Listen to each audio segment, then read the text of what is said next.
விஜய் அவர்கள் நடித்த ஜனநாயகன் படத்தோட ஆடியோ லான்ச் நடக்குமா நடக்காதா அப்படின்னு விஜய் ரசிகர்கள் நிறையா பேர் எதிர்பார்த்துட்ருக்காங்க. அது மட்டும் இல்லாமல் டிவிகேவோட தொண்டர்களும் பார்த்திங்கன்னா இதுக்காக வெயிட்டிங்கில் இருக்காங்க. ஆனால் நடக்காது அப்படின்ற தகவல் இப்போ வந்திருக்கு. நடக்காது அப்படின்னா இங்கே தமிழ்நாட்டில் நடக்காது, வேறு ஒரு முக்கியமான நாட்டில் நடக்குது அப்படின்ற விஷயம் சொல்லியிருக்காங்க.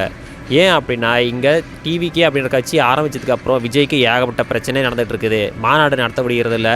இப்போ மதுரையில் பார்த்தீங்கன்னா இந்த மாதம் மாநாடு நடத்த போகிறாங்க. ஆனால் அதுக்கும் பார்த்திங்கன்னா பிரச்சனை ஆகிட்டு இருக்கு. இதுக்கிடையில் ஜனநாயகன் படத்தோட ஆடியோ லான்ச் இங்கே நடத்தினா நிச்சயம் பிரச்சனையாகவும் மிகப்பெரிய எதிர்கட்சிகள்லாம் பிரச்சனை பண்ணுவாங்க அப்படின்ற ஒரு பயத்தில் இங்கே ஜனநாயகனோட ஆடியோ லான்ச் இங்கே ஸ்டாப் பண்ணி வச்சுருக்காங்க.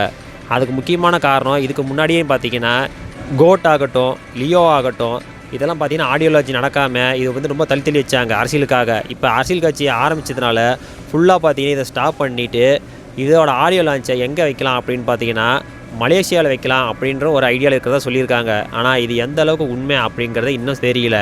ஒருவேளை மலேசியாவில் வச்சா ரொம்ப முக்கியமான ஆட்கள் மட்டும்தான் இங்கே போக முடியும். ஆனால் அவருடைய ரசிகர்கள் பார்த்திங்கன்னா யாரும் இங்கேருந்து போக முடியாது.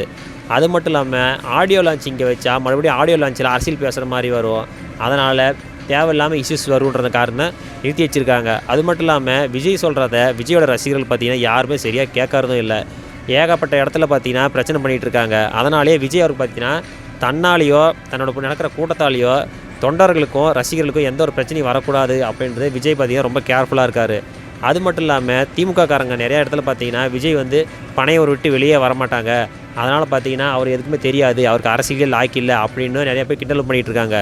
இப்போ மதுரை மாநாடு பார்த்திங்கன்னா இப்போ 21லேருந்து 25 வரைக்கும் டேட் கேட்டிருக்காங்க. போலீஸ் பார்த்திங்கன்னா சரியாக அனுமதி கொடுக்காதனால இழுபறியாகவே இருக்குது. அது மட்டும் இல்லாமல் இந்த மாநாட்டில் விஜய் அவர்கள் பார்த்திங்கன்னா ஜனநாயக படத்தை பற்றி பேசுகிறதுக்கு வாய்ப்பு இருந்தாலும் இருக்கலாம். ஏன் அப்படின்னா விஜய் அவர்கள் இந்த மாநாட்டில் அரசியலை பற்றி பேசக்கூடாது அப்படின்னு தடை வச்சுருக்காங்க. அதாவது மாநாடுங்க நடத்துகிறதே ஒரு அரசியலுக்காக தான். ஆனால் அதிலேயே அரசியல் பேசக்கூடாது அதனால் அப்படின்னு தடை பண்ணதாக ஒரு விஷயம் வெளியே வந்துட்டுருக்கு. இது எந்த அளவுக்கு உண்மை அப்படின்ற விஜய் அவர்கள் அந்த மாடு நடந்து பார்க்குறதா தெரியும். அது மட்டும் இல்லாமல் கண்டிப்பாக பார்த்தீங்கன்னா ஜனநாயகனோட ஆடியோ லான்ச் இங்கே தமிழ்நாட்டில் கிடையவே கிடையாது. எப்படி பார்த்தாலும் மலேசியாவில் தான் நடக்கிறதுக்கு 70% பார்த்திங்கன்னா வாய்ப்பு இருக்கிறதா திரை வட்டாரங்கள் சொல்லிகிட்டு இருக்கு.